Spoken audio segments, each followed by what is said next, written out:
अस्सलाम वालेकुम नाज़रीन, KTN न्यूज़ में भलीकार मां यहाँ सबाबड़ो हेडलाइन सां ॾिठियूं। बुलेटिन की शुरुआत में अवां खे ॿुधाईंदासीं खैरपुर में चिड़ियाघर प्रोजेक्ट सिर्फ़ कागज़नि ताईं महदूद आहे। न जानवरनि पखियुनि तोड़े ॿियनि शयुनि जो वजूद न आहे। अवां खे ॿुधायूं पिया करप्शन जो भी इंकशाफ थियो आहे। खैरपुर में चिड़ियाघर जो मेगा प्रोजेक्ट कागज़नि ताईं महदूद हुजण जो इंकशाफ थियो आहे। KTN न्यूज़ लोकल गवर्नमेंट जो टेंडर भी हथ करे वरितो।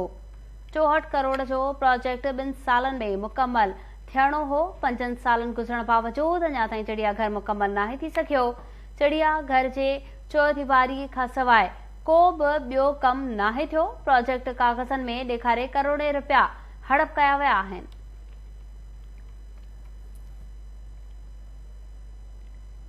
खैरपुर मां ख़बर ॾी पिया चिड़ियाघर प्रोजेक्ट सिर्फ़ कागज़नि ताईं महदूद आहे। न जानवर आहिनि, न पखी ऐं ॿियनि शयुनि जो भी को वजूद कोन्हे। करप्शन जो इंकशाफ थियो आहे। खैरपुर में चिड़ियाघर जो मेगा प्रोजेक्ट कागज़नि ताईं महदूद हुजण जो इंकशाफ थियो आहे। KTN न्यूज़ लोकल गवर्नमेंट जो टेंडर भी हथ करे वरितो आहे। तफ़सील मालूम कंदासीं। लाइन ते मौजूद आहे KTN न्यूज़ रिपोर्टर खादिम जोनी जो। जी खादिम। बिल्कुल सभा खैरपुर में चिड़ियाघर प्रोजेक्ट कागज़नि ताईं महदूद सिर्फ़ 14,000 ॾिनल आहे। जानवरनि तोड़े पखियुनि ऐं ॿियनि शयुनि जो वजूद न आहे।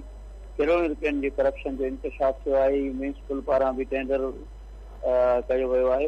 खैरपुर में रघु वारो खॾ वारो महलो आहे, उते चिड़ियाघर जो मेगा प्रोजेक्ट जेको आहे कागज़नि ताईं हुजण जो इंकशाफ थियो आहे। जॾहिं त KTN न्यूज़ लोकल गवर्नमेंट पारां जेको टेंडर करायो वियो हुयो 64 करोड़ जो, उहो हथ कयो वियो आहे। उन में टेंडर में ॼाणायो वियो आहे त 2017 में ही टेंडर थियो आहे ऐं 2019 में मुकम्मल करणो आहे। पर हिन महिल छड़ो थी वियो जगह जगह ते 4 दीवारी आहे, ॿियो कुझु बि न आहे। कारीगारा कख नज़र अचनि पिया।